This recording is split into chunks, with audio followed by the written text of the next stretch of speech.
What's up, guys? This is John with Skate Better, and today I'm going to be setting up a new deck, and I'm really stoked on it because I've been wanting to try real decks for a while. So this is a real Kyle Walker. It's an 838, so the last word I was skating was a 0, that was an 8.5, so I'm just going to step it down a little bit, see if I really like that. I skated an 8.25 before, and I felt like I needed something bigger, and I went to the 8.5, and I'm like, alright, final test, 8.38, let's see what happens. A couple things I noticed off the bat, just from this deck in general, is it has pretty good amount of concave, so it's not super steep, but I definitely wouldn't consider it to be mellow. And it has a decent pitch here, so it's not too crazy, but it's not too light, it's right in the middle. This dip right here is definitely a little bit shallower than the 0 I was skating, so I'll be interested to see how that catches my foot. And I would definitely say the nose and tail have like a little bit more shape to it. So I think like the girl deck I was skating in the 0 were like more of a rounded shape. And this one definitely has a little bit more of a point. It reminds me of the Baker that I was skating actually, was one of the first decks when I got back into it. So we'll see how it goes, but I am looking forward to setting this deck up and giving it a shot. And I just wanted to do a video because who doesn't love setting up a new deck? And if you can't do that, then the next best thing is to watch someone set up a new deck. So yeah, let's get into it. All right, so now we're going to unwrap this sucker. Let's get it out. And something else that's cool that I didn't know before is real decks are all stamped. So this one in Roman numerals, I don't know if you can see that right up close, but it says it has a 4, which means that this was the 4th deck down when it was being pressed. So like the decks on top, I'm pretty sure those have the most concave and the most steepness, and then the further down you go, the more mellow and mellow it becomes, because as they press down, there's more weight and it ends up flattening out just a little bit more. So something to keep in mind, but it feels great. It certainly looks great, and yeah, I'm just going to peel this sticker off and we'll get started on the grip tape. Alright, so we're going to set up this grip tape. I'm going to try shake jump. So I've been riding Mob and Grizzly.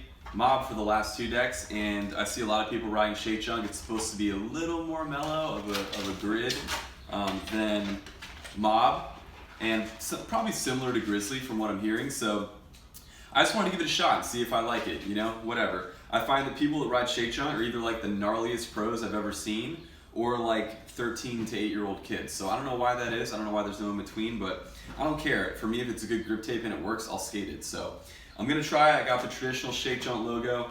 I noticed that this grip tape doesn't have perforated holes in it. So if I get air bubbles, I'm gonna have to pop those out, and I have no idea why that is. Like, I figured that would just be a standard now in all grip tapes, but yeah, we'll see. All right, let's go for it. So we're gonna peel this sucker off. And we only really get one shot at this, remember, so we'll make sure it's nice and crispy. This one doesn't have a lot of room to overlay, so I'm gonna have to get it like right on. Just make sure I have a little bit. Yeah, that looks pretty good. I got 2, okay.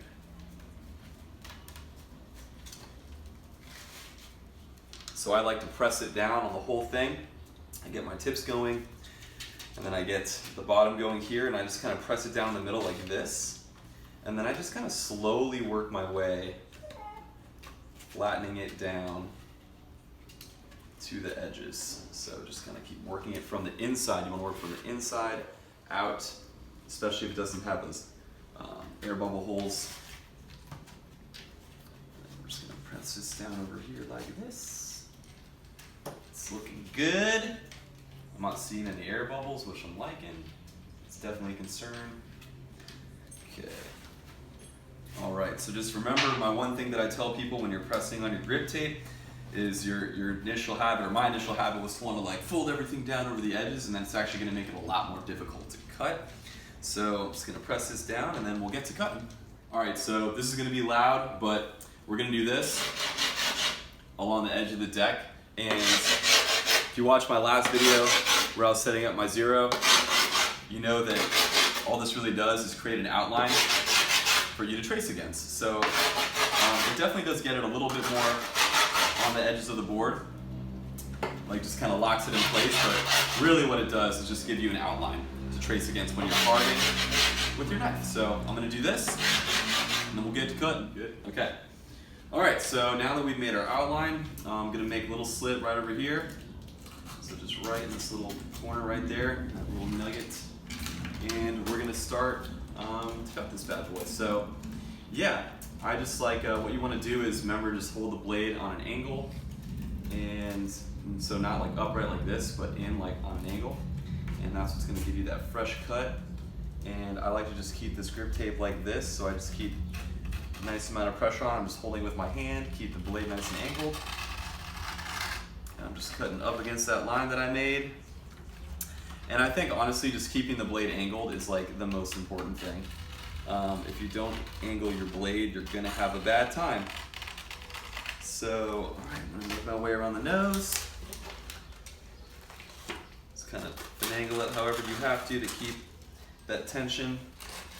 And I think like once you do this, like, I wanna say like 2 to 3 times, you really start to get the hang of like what I mean by like keeping that tension on it and how important it really is to keep that blade at an angle. So yeah, we're just gonna follow this cut all the way around. And sometimes you get into a little sticky patch like this. It's no big deal. Just stay faithful. Stay true to what you've done. You know that you'll get around eventually.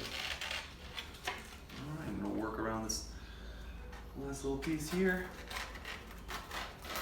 And once again, like if you mess it up, you have like a little extra piece that's coming off the side, like don't worry about it. You can always clean it up later. It's really not that big of a deal. And it's not gonna matter once you start skating it anyway. I find that those little imperfections kind of work themselves out.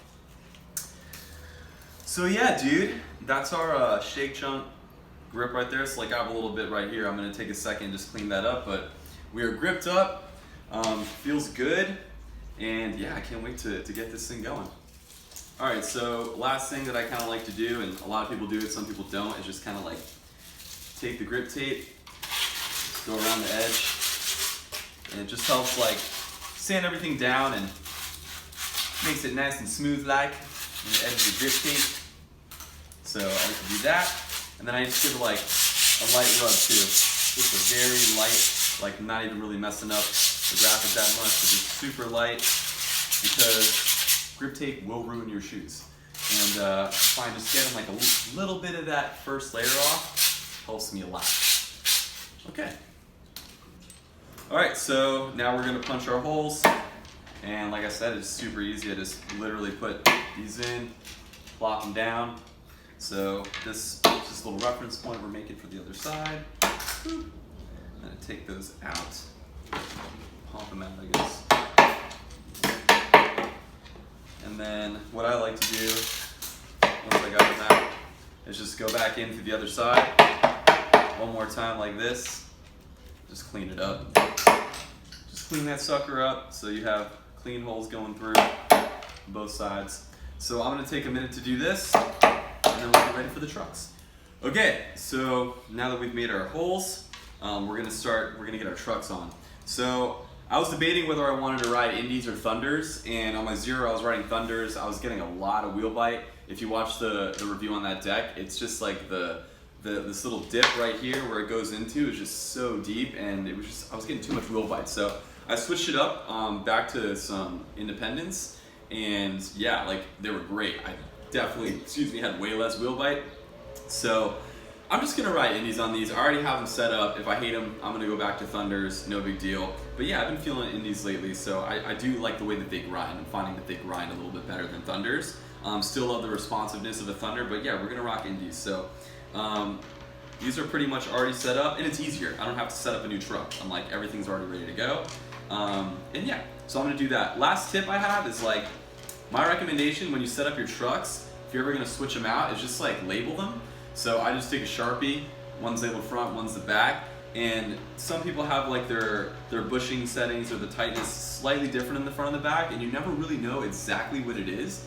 And if you switch them, it could potentially mess you up. So I'm like a little OCD like that. I like to make sure it's the same, the back's in the back, the front in the front, the same what I've been riding for consistency's sake. So yeah, I just like put a Sharpie to it. But yeah, I'm gonna get this set up and then I'll show you guys final product when we're all done. All right guys, so we're set up. We got our Shake Junk grip tape. We got our Indies on it with 51s, bones bearings. and we are ready to rock and roll. So I'm super excited to give this deck a try, see how the shape feels. It feels about as heavy as the 8.50 that I was skating before. And just so you guys know, I actually reuse my hardware a lot. So I switched out my trucks, I just switched out this deck obviously, and I use the same hardware I've had for the last like 4 months. Haven't noticed any difference at all. I really don't think it matters. I think you can totally reuse the hardware. But yeah, I'll have a review of this deck where you can see me doing some tricks on it, some basic tricks coming in the next 3 to 4 weeks. I just want to make sure I really give it some time and really skate it to give an honest review.